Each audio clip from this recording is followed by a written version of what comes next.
my apartment in Ocean Beach. I've just got like a week and a half left. But today what I'm going to talk about is coming up with ideas for videos. So it seems like since I've been here and been at the beach, I've been distracted and whatnot, and I haven't had a lot of ideas for videos. So I'm going to share where I got the ideas for the next couple of videos coming up. But if you are watching right now, what I want you to do is tell me down in the comments, this is for the recording, where is your favorite vacation spot in the world? Right now I am loving San Diego. I'm here in Ocean Beach, just a couple of blocks, 3 blocks from the beach.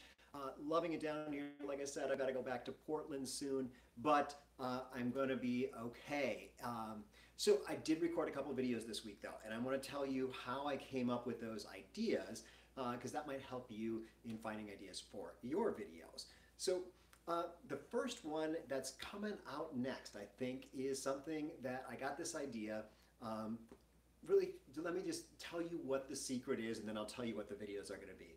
So the secret is look for people's questions. And there are many places to look for questions, and I'm going to talk about 3 different places that I found these questions this week.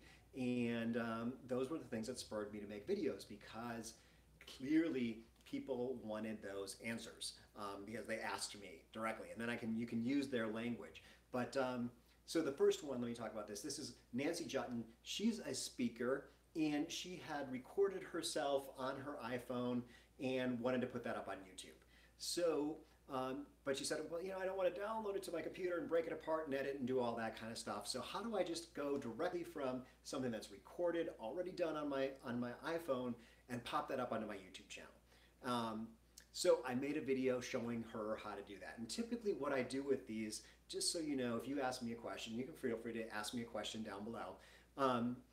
What I do is I'll quickly make a video that explains it, and then I'll put it in my queue to more professionalize it and hand it over to my editor to add the beginnings and the ends and the graphics and the music and all that kind of stuff. But I usually, if it's something that I'm like, oh, a lot of people are going to want this, I will give them the answer immediately after I record it on my computer. But, okay, so Nancy Jutton, that's her problem. She wanted to upload from her iPhone to YouTube. I thought I had a video about it, I didn't. Now I do. I will have that video, I think, next week. That video will be coming out for the world to see. So the next one was someone that emailed me a question. So his name was Craig. Not sure how he found me, but he said, hey, I loved your video, and I loved how you zoomed in and around the screen and you highlighted the cursor and things like that. How did you do that? And I said, you know what? And he mentioned that he was on a PC. And I said, you know what? I don't have a video showing people how to do that on a PC. I have video showing how to do that on a Mac, but I had the software on my PC. Camtasia is the software that I used, and so I kind of dusted it off and got that out and said, you know what, I'm going to record. So I actually used on my Mac, I used my ScreenFlow screen recording software to record the Camtasia screen recording software in action. So it's kind of a little meta, but I created a video showing him how to use Camtasia. And like I said, I love ScreenFlow.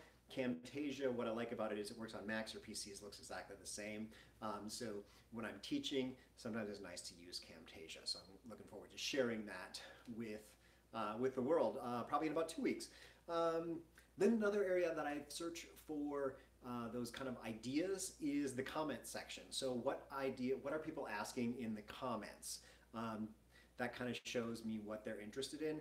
Oftentimes I can just answer the question that they left in the comments. It might be something easy, or it might be very specific to them. But this is something, it wasn't a question that I found in the comments. But if you guys are on YouTube and you're getting comments, you might have seen this one. Is that someone's in there and I think they're just cutting and pasting a comment saying, hey, if you need help with your iPhone, call this number, 855-725, whatever. And what I noticed is it was showing up in all my videos, like, hey, if you need help with your Gmail account, call this number. Hey, if you need help with QuickBooks, call this number. So I typed the number in, Googled it, saw that there are, I figured it was a scam.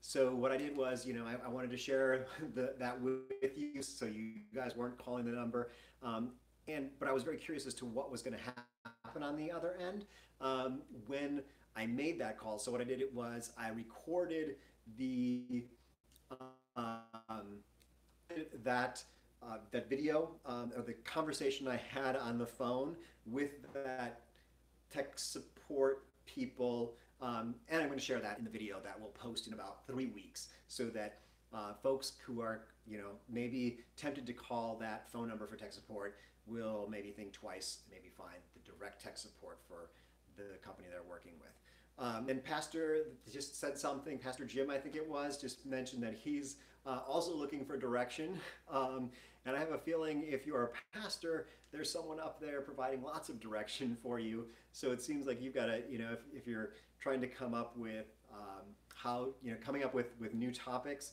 I guess, there's always something. There's many people who are having struggles, and there's also, you've got to come up with a topic every week to talk about. So you should be pretty good, but at this point, it's just coming up with things that you want to talk about. And the key here is to find a topic that provides value to your target audience. So you could talk about anything. I could talk about here, I could talk about the painting behind me and kind of like what I did this week and whatnot. I'm not sure how much value that would provide.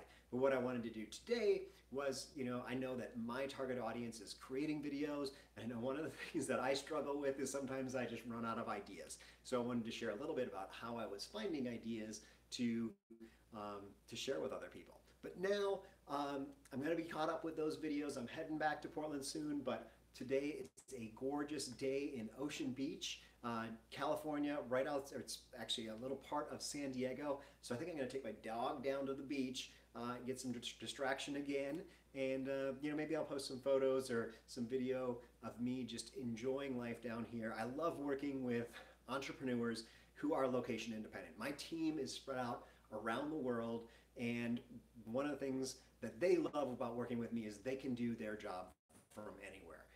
And I love being able to move anywhere and be able to do my job from anywhere. And I just got off the phone or off of a Skype call with a potential new client. He was up in Canada, and but he also in Turkey. He's able to go just about anywhere and work, and that's why I love having clients that can work from anywhere, and I love being able to make my crew work. Anyway, that's a little bit of it. My phone might be slowing down and getting a little bit jumpy, so I'm going to wrap up this video. And I asked earlier where your favorite